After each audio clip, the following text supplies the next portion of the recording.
The story starts on the moon. A stone is placed there by the first humans who landed on the moon.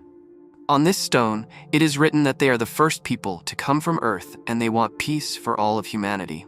But then, a large shadow passes over the stone. It's a huge spaceship moving toward Earth. On Earth, there's a place called SETI. Their job is to watch for signals coming from space. One day they receive a very strong signal. A young scientist tells his senior officer about it. At first, the senior thinks it might be a Russian spacecraft, but there's nothing on the radar. Then he realizes that the signal is not from Earth, it's coming from the moon. He quickly informs the military and tells them how big this object is. It's 550 kilometers wide and weighs as much as 1/4 of the moon. The military officer says it could be just an asteroid. But the young scientist disagrees. He says if it were an asteroid, it would keep moving in a straight line without stopping. But this object is stopping again and again. That makes everyone worried. Meanwhile, the president in the White House also hears about it. He's told that the object suddenly stopped in space and then broke into 36 huge pieces. Each part is very large, and in the next 36 hours, they will all come close to Earth. Soon, people from different countries start seeing fire clouds in the sky. But these are not clouds, they are UFOs, the same ones that split from the big spaceship. One UFO moves toward Mexico. The Air Force sends planes to check it out, but before they can reach it, the UFO burns them with fire. The planes are destroyed. This shows that humans have no way to fight back. The UFO then stops above the city. It is so big that it covers the whole city like a roof. And it's not just in Mexico. The same thing happens in many other countries. All over the world, people see huge UFOs above their cities. Because of these UFOs, TV signals also start to break. So, a man named David is called to check the problem. David is a smart engineer who works with satellites. When he checks the signals, he notices something strange. Between the normal signals, there are other signals that keep appearing and disappearing. He goes outside and sees a huge UFO in the sky.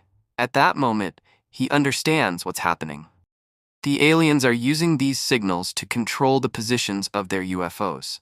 They are placing them all around the world, and in the next 7 hours, the signals will stop completely. That means something big is about to happen, and it might be dangerous. David tells the owner of the TV station that what the aliens are doing is just like a game of chess. First, you place your army on the board, and then you attack. He explains that after 7 hours, there will be a huge attack on Earth, and the aliens will try to destroy everything. David quickly calls his girlfriend, who works as the communication director for the president. He tries to warn her about the alien attack, but she doesn't believe him and hangs up the call. David realizes that he must tell the president directly, no matter what. So he leaves with his father and goes to the White House. When they arrive, David calls his girlfriend again, and this time, she helps him get in to meet the president. David and the president already know each other from the past, but they didn't get along back then. Because of their past fight, there's tension between them. Still, David tries to explain what's happening. He says that since Earth is round, the aliens can't directly connect with each other. That's why they're using human satellites to stay connected. And once they're ready, they'll attack. The president listens but walks away without saying much. Soon after, 2 helicopters are sent to the UFO hovering over the White House to try and make contact. But as the helicopters get close, the aliens suddenly fire bullets from the spaceship. Both helicopters explode in the sky. The president and the general now understand that David was right. The aliens are preparing for war. Everyone inside the White House starts panicking. People begin running and escaping as fast as they can. There's chaos all over the city.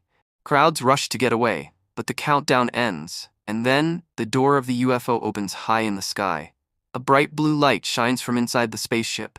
Everyone stares at it, and then, without warning, the attack begins. The UFO fires a powerful energy beam. Within seconds, tall buildings fall and turn into dust. In just a few hours, entire cities are destroyed. The president is filled with regret. He says they should have evacuated the cities earlier. Many innocent people died, people who had no idea what was coming. The U.S. Air Force quickly makes a plan to fight back. Fighter jets are sent toward the UFO, ready to take revenge. One of the pilots is Captain Steven, a brave soldier whose dream was always to become an astronaut. The fighter planes launch missiles toward the UFO, hoping to destroy it, but just before the missiles can hit, they all get deactivated. The alien spaceship is protected by an invisible shield. Nothing can break through it. The military kept firing missiles at the UFO, but nothing worked. The UFO wasn't affected at all. Then, suddenly, many small drones came out of the UFO. These drones were fast and powerful. They began attacking the fighter planes and destroyed almost all of them in just a few minutes. Only Captain Stephen's plane was still flying. But then, one drone started chasing him. Stephen quickly flew his plane toward the mountains, and he hears. As he reached the middle of the mountains, the UFO appeared right in front of him. Before the UFO could attack, Stephen made a smart move. He ejected from his plane and released the parachute. The parachute got tangled with the UFO, and the UFO crashed into the ground. Now Stephen stood in front of the crashed alien spaceship. When he went closer, he saw an injured alien inside. Stephen walked up to it and punched the alien hard. The alien fainted and became unconscious. Meanwhile, the president was very upset because his air force had been destroyed. Some of his military officers suggested using nuclear bombs to attack the aliens. But the president refused. He said, "I cannot put my people in more danger." David overheard this conversation and got angry.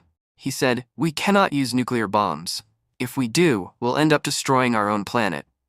But the defense minister got angry at David and asked him to leave the room. At that moment, David's father lost his temper. He shouted, "You already knew about aliens, and still you did nothing." Back in 1947, the UFO crashed in Roswell. There were aliens inside that too. You kept them hidden in Area 51. That means you knew they were real. You should have prepared for this long ago. The president was shocked. He replied, "There is no Area 51 and no alien has ever come to Earth." But then, the defense minister quietly said, "He's telling the truth." The president was stunned. No one had ever told him anything about Area 51 or the old UFO crash. It turns out, Area 51 was secretly controlled by the army. Even the president didn't know the full truth. Soon they all went to Area 51, where a large underground lab was hidden. Inside, the old UFO from 1947 was still there. A scientist showed it to the president and said, "We've been trying to repair this ship for years. We've learned a lot, but we could never make it work again. But in the last 24 hours, since the alien ships arrived, this one has started powering up by itself." The scientist also explained, "These aliens are just like us in some ways. They can feel the temperature, cold, heat, air, yins. That's why they want to take over Earth. They need an environment just like this to survive." The scientist then showed the president and David the remains of 3 aliens that had died in the 1947 UFO crash. The scientist explained that these aliens can see and hear, but they cannot speak. It's possible that they communicate using their minds through telepathy.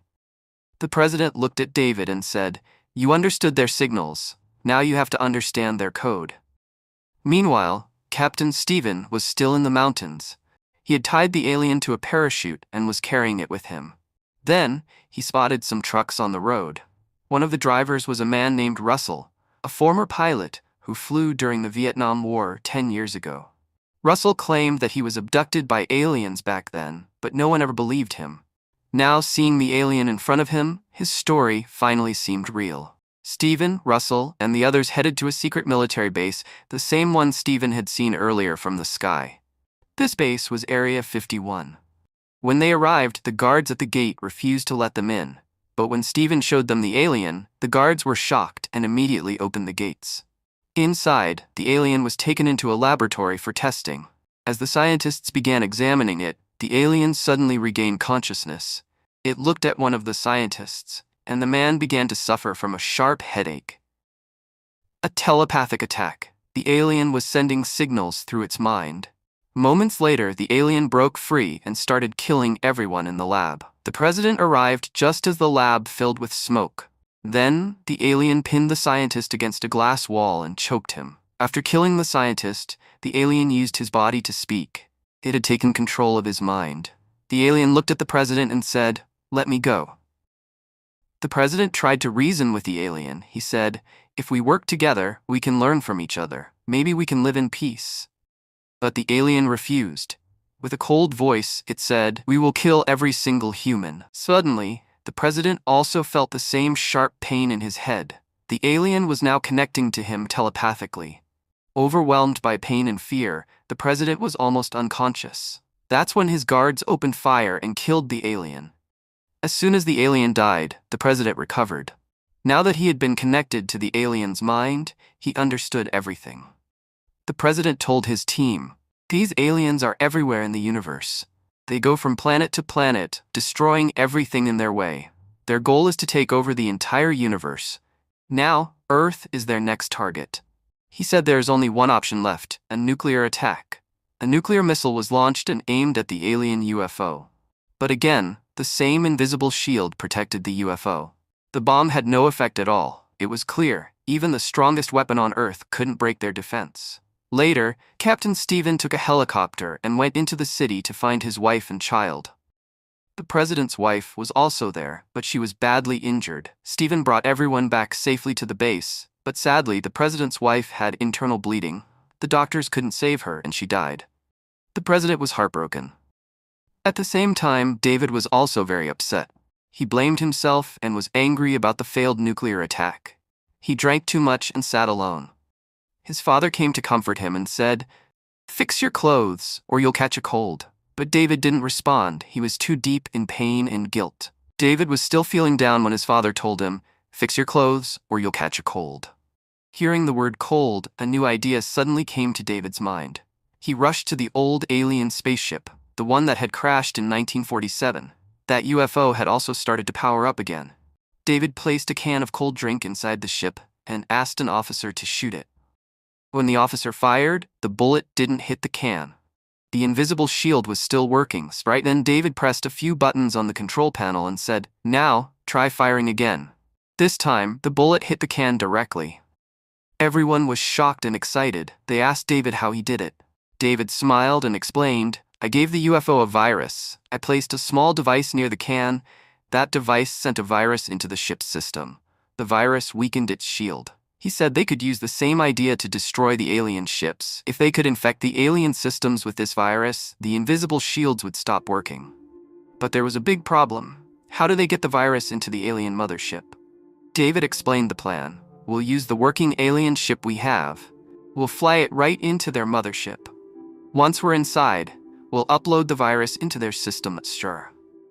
That will shut down their shields for about 1 minute. In that 1 minute, all of Earth's forces must attack and destroy their ships." But someone needed to fly the alien ship. That's when Captain Stephen stepped forward and said, "I've studied their ship during the battle. I can fly it." With that, the plan was set into motion. They sent a message in Morse code to all countries around the world. "We will attack tonight. The alien shields will be down for 1 minute." All countries immediately prepared for the global attack. A nuclear missile was loaded into the UFO that Stephen would fly. But this missile was special. It wouldn't explode on impact. It had a 30-second timer, giving Stephen and David time to escape before it exploded. Meanwhile, the government asked for volunteer pilots as there weren't enough left. That's when Russell, the man who claimed to be abducted by aliens during the Vietnam War, stepped up. He said, "I want revenge on these monsters." He joined the team. Even the president decided to join the fight. Since he had been a fighter pilot in the past, he wanted to lead by example. Finally, Stephen and David boarded the alien ship and took off toward the alien mothership in space. Inside the mothership, they saw a massive alien army preparing to launch another attack. As soon as Stephen's UFO entered, it automatically took control and docked itself in a row where all the small alien ships were kept. David quickly got to work and started uploading the virus. After a few tense moments, he sent a message back to Earth. "The virus is uploaded." On Earth, the human forces launched an attack on the alien ships, but the first missile hit the UFO, and nothing happened. The shield was still active. Everyone felt disappointed and hopeless. Then the president said, "Let's try one more time." This time, the missile flew straight toward the alien ship and hit it directly. The shield was gone. Everyone was filled with joy. Immediately, one missile after another was launched, and they began destroying the alien ships one by one. After the shields were down, the real fight began. Suddenly, hundreds of small alien drones came out of the mothership and started attacking cities on Earth. The Air Force fought back bravely, but their efforts didn't seem to affect the alien ships. Now the president had only one missile left. Just then, the main hatch of the mothership opened. He aimed carefully and fired, but missed the target. Everyone was tense. Then came Russell's turn. He had one missile left too, but when he tried to fire it, the missile stuck. It wouldn't launch. In that moment, Russell made a brave decision. He flew his entire plane straight into the UFO, using himself as a weapon. His ship crashed into the alien ship, and there was a massive explosion. The UFO was destroyed and came crashing down to Earth. Everyone cheered for his ultimate sacrifice. Meanwhile, David and Stephen were still inside the alien mothership. They were trapped. The doors were locked, and nothing they did was helping. Realizing they might not escape, they made a tough decision. They activated the nuclear missile on board. They were ready to sacrifice their lives to save the planet. But as soon as the missile hit the control panel, something incredible happened. Their alien ship was released from the docking port. That meant they now had a chance to escape. But time was running out. They had only 30 seconds before the nuclear bomb exploded. The doors began to close behind them, but just in time, they made it out safely. And then a huge nuclear blast lit up the sky, and the entire mothership was destroyed. At the same time, all around the world, Earth's military destroyed the rest of the alien ships. After one final fierce battle, humanity won. The alien invasion was defeated, and Earth was safe again. If you enjoyed this story, make sure to like the video, subscribe to the channel, and hit the bell icon so you don't miss the next awesome movie recap. Thanks for watching, and I'll see you in the next one.